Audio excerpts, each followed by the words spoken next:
A entrevistas apócrifas. En esta ocasión tenemos un escritor con una amplísima obra publicada, además de una interesantísima y apasionante vida también de activismo político en su momento, que es secretario general de la Asociación Colegial de Escritores de España, asociación de la que me honra pertenecer, y también director de una excelente revista literaria como es República de las Letras, que edita precisamente la Asociación de Escritores.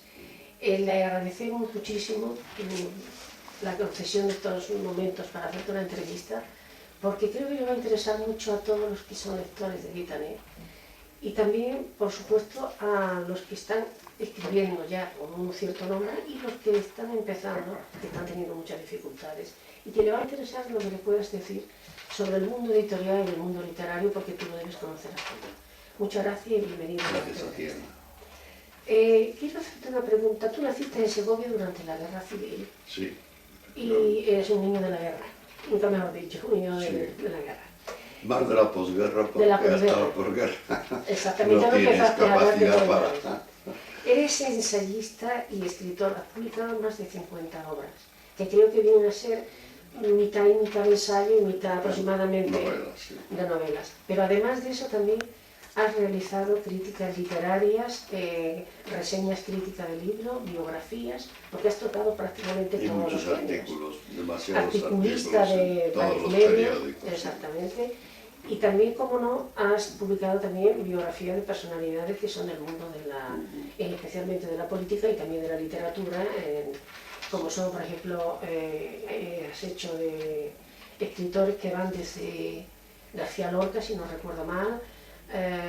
Tengo aquí apuntado Yo creo que debido sí en los escritores que fueron trascendentes para nuestra cultura, es decir, los que nacíamos a las letras y a la lectura, sí. Pues hay algunos nombres que son imprescindibles, como eran Lorca, Miguel Hernández, pero luego de los últimos escritores que he hecho biografías que fueron grandes amigos míos durante muchos años, como Saramago, que murió, San Pedro, que también ha muerto, pero los que siguen vivos, como Antonio Gamoneda, que es, él dice que yo soy su hermano mayor, no en edad, pero sí en historias, y en fin, otros escritores de este tipo. Y uno de los que a mí me ha interesado siempre es el hispano-cubano, cubano-hispano, José Martí, que yo creo que fue un gran escritor del siglo XIX. Y una referente además para los cubanos, sí, literariamente hablando.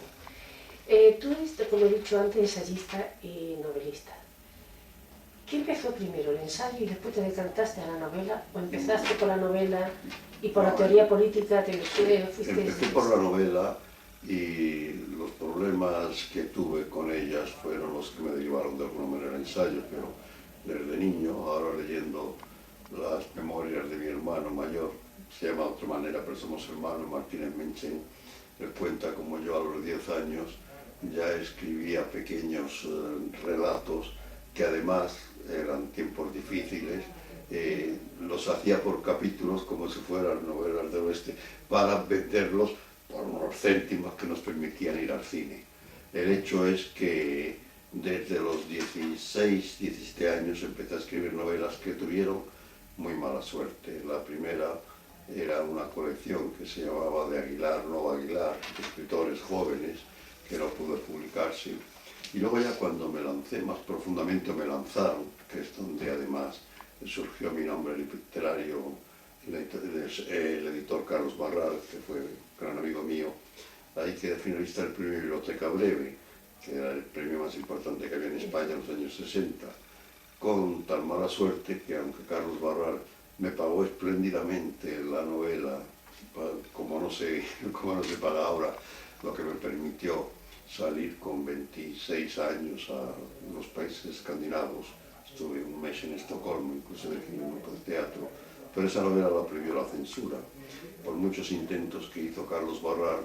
Frager Ibarne, que era entonces el responsable, no lo autorizó, incluso hubo protestas de numerosos escritores y él escribió una carta especificando por qué no se podía publicar. Ahora están haciendo una tesis sobre mí en Francia y los esforzados jóvenes, sobre todo el chico, que el profesor, que la realiza, ha rescatado en Alcalá de Henares los informes de la censura que son dignos de leer de por qué prohibían la novela. Había entonces, hablo del año 63, un informe político, otro eclesiástico, otro militar, pero el más genial era el informe literario, que era largo, pero que terminaba diciendo además, por todo lo que aquí se ha subrayado, que hay una desafección hacia el ejército, escenas eróticas no propias para que las lean los lectores, sí, o de las condiciones de vida de una cortijada donde yo ejercí un año de maestro. Es la única vez que he trabajado en lo que se llama trabajo, porque escribir no se le considera mucho trabajo. Es un trabajo intensivo. Dice, además de eso, el peligro de esta obra es que está muy bien escrita. Entonces a mí me divierte mucho. Está haciendo la tesis e incluso ya ha presentado varios trabajos en universidades francesas. Y digo que eso fue un golpe muy rudo para mí, porque cuando uno es joven, pues lo que quiere es publicar. Pero es que la siguiente novela, que originalmente se llamaba Freon Boar Carolina, también se prohibió, era la editorial Ciencia Nueva. Quiere esto decir que yo, hasta que murió Franco, no pude publicar novelas. Y de ahí el que al publicar en París en Francia, estaban más interesados en ensayos políticos. Eran épocas muy turbulentas. Además, yo entonces, es la única vez que he trabajado en un partido político, pero militaba en el Partido Comunista de España. En más, eso se descubrió mucho tiempo después, el corresponsal de Radio España, uno de los 3 corresponsales que estábamos en Madrid de Radio España Independiente, y hasta el año 73 que dejé o me dejaron del PC. Pues publiqué varios libros. Uno era sobre la guerrilla española del siglo XX, sobre el maquis, otro sobre Che Guevara. Es decir, eran libros políticos que pues interesaban más. Y los literarios tampoco estaban muy bien vistos, los manuscritos en el PC, porque las censuras se suelen identificar en todos los sistemas políticos y en todas partes. Así que no pude publicar hasta que muere Franco, en que ya publicó la primera novela que publicó, es la de Freon Boar Carolina, pero que se llamaba originalmente en el año 67 como La enfermedad como la muerte. A partir de ahí ha sido El desenfreno, pero el desenfreno literario, del que estamos hablando.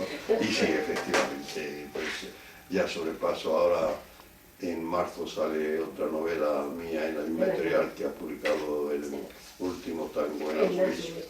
Y van equilibrándose, es decir, lo mismo al ensayo. Y además, según me dijiste hace unos días, habías entregado otra novela que está a punto también de salir. Sí, está a punto de salir, y es una novela, para mí siempre se dice que el padre al último hijo es al que más quiere, pero en este caso es más que un amor carnal, es un amor literario. Esta novela que he escrito porque recrea la Alemania de después de la guerra a través de unos personajes fundamentales, como son el poeta Paul Celan, la novelista Ingeborg Bachmann, el filósofo Martin Heidegger y el escritor también austriaco Thomas Bernhard. Entonces, a través de estos 4 escritores, hablo de la crisis de nuestro tiempo, de la civilización, de la crisis del lenguaje, es decir, de cómo la humanidad ha avanzado mucho técnicamente, en estos procedimientos, mecánicamente, pero el pensamiento, la moral, la ética, todo eso, por desgracia, no ha corrido a la misma velocidad que lo ha. Ha nombrado precisamente a Heidegger. Siempre me acuerdo de una frase de él: el hombre es un ser de lejanía. ¿Estás de acuerdo? Sí, sí, y además, en vez de avanzar para comprenderle mejor y para acercar a los problemas reales de nuestro tiempo, con las nuevas formas que se están popularizando, se tiende a alejarle y a destruirle. Es decir, yo cuando veo a los niños que desde pequeños ya casi no tienen imaginación, no son capaces de crear juegos, están todo el día dominados por las imágenes que les llegan, que les dan. Yo digo, ¿hasta qué punto no vamos a hacer pues eso que otros escritores han hablado sobre tristezas del mundo futuro, robots? Si destruimos el pensamiento, la imaginación, la diferencia, si unificamos todo esto, pues no sé dónde va el ser humano. Uno es demasiado viejo ya para tener estos problemas, pero le duele que no hayamos, igual que técnicamente pues somos capaces de llegar a las estrellas, no hemos llegado a nosotros mismos. Que es lo más difícil. Que es lo más difícil se está viendo. Precisamente hablando también de José Luis San Pedro. Te felicito por el 4º premio que te concedieron José Luis San Pedro de novela en el año pasado, en 2013. Sí. A toda tu obra, no me extraña que tienes una obra extensísima, eres prolífico escribiendo. Pero te quiero hacer una pregunta. ¿Para ti la novela la escribes según tu estado de ánimo y el ensayo? ¿O es algo que puedes escribir indistintamente, novela y ensayo, por necesidad de expresión? Lo escribo indistintamente. Yo siempre me atengo a una frase de Søren Kierkegaard, cuando él dijo, no vale la pena escribir sobre un pasado que no pueda convertirse en presente. Y eso en realidad, cuando yo me remonto al pasado, cuando escribí la novela Babilonia, La puerta del cielo, en realidad estaba hablando de los problemas que pueda tener hoy la civilización en Irak o en estos sitios. Es decir, ¿por qué? Pues porque hay algo más presente, más actual que Shakespeare. Es decir, no están todos los temas, los celos, el amor, la ambición, la traición, la muerte, el poder, no está todo allí. Pues esto es lo que y si nos remontamos a los griegos, pues vemos que efectivamente los grandes problemas del ser humano siguen tan recónditos, tan distantes a veces, tan desconocidos, que siempre tenemos que volver a ello. Y lo de menos es el ropaje. Me da igual el cartón piedra que se utiliza en las películas norteamericanas que los tecnicolores o los efectos especiales. Eso es el decorado, pero lo que importa es a qué se refiere ese decorado, quién lo puebla. Es decir, esta estancia, cualquier estancia, para mí es mucho más importante el intentar descubrir qué están en ese momento pensando, sintiendo los seres humanos que la pueblan. La fotografía puede, pues muy bien, retratar, objetivizar pues lo que hay en las paredes, las mesas y tal, pero la fotografía no entra en el corazón y en el pensamiento. Entonces eso es lo importante para mí. Vea, otra cosa que me interesaría conocer tu opinión.